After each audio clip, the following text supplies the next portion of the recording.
ഇന്ന് നമ്മൾ ഉണ്ടാക്കുന്നത് എന്നാണെന്നറിയാമോ? ഉണക്കക്കപ്പയുടെ കപ്പ ബിരിയാണി. അതിനുവേണ്ടി ആദ്യം നമുക്ക് ബീഫ് കറി വെക്കാം. പാൻ ചൂടായി കഴിയുമ്പോൾ കടുകിടുക.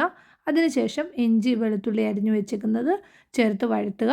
അത് കഴിഞ്ഞ് സബോള ഇട്ട് കൊടുക്കുക. സബോള ഇച്ചിരി വഴന്ന് കഴിയുമ്പോൾ തേങ്ങാക്കൊത്തിടുക. അതിനുശേഷം നമ്മൾ ഉപ്പൂടെ ചേർത്ത് നന്നായിട്ട് വഴറ്റുക.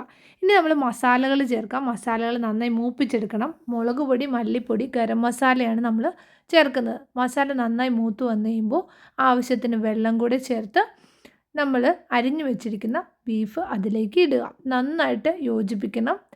പിന്നെ ആ ഇറച്ചി വേകാൻ പാകത്തിനുള്ള വെള്ളം കൂടെ ചേർത്ത് കൊടുക്കുക. ഇപ്പം തിളച്ച് നല്ലപോലെ പകുതി വെന്ത് വന്നിട്ടുണ്ട്. അതൊന്ന് ജസ്റ്റ് ചെറിയ ഫ്ലെയിമിലാക്കി മൂടി വെക്കുക. ഉണക്കക്കപ്പ നമ്മൾ ഓൾറെഡി വേവിച്ച് വെച്ചേക്കുന്നതാണ്. കപ്പയ്ക്കുള്ള അരപ്പ് നമ്മൾ ഓൾറെഡി അരച്ച് വെച്ചിട്ടുണ്ട് കേട്ടോ.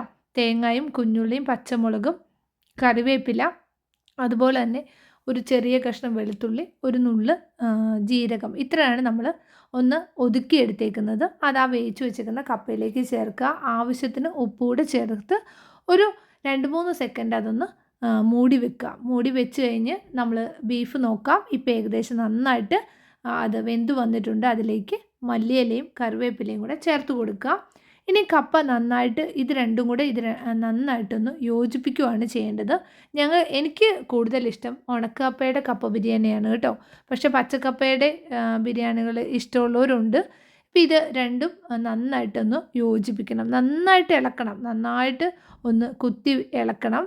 ഒരു 2-3 മിനിറ്റ് നമ്മൾ ആവി കയറ്റിയതിന് ശേഷം ഈ കപ്പയും ഇറച്ചിയുമായിട്ട് നന്നായിട്ട് നമ്മൾ ഇതുപോലെ യോജിപ്പിക്കണം. നല്ലതുപോലെ അതിനെ ചേർത്ത് കൊടുക്കണം. കുറച്ച് സമയം നന്നായിട്ട് കുത്തി ഇളക്കിയാൽ മാത്രമേ അത് യോജിക്കുകയുള്ളൂ.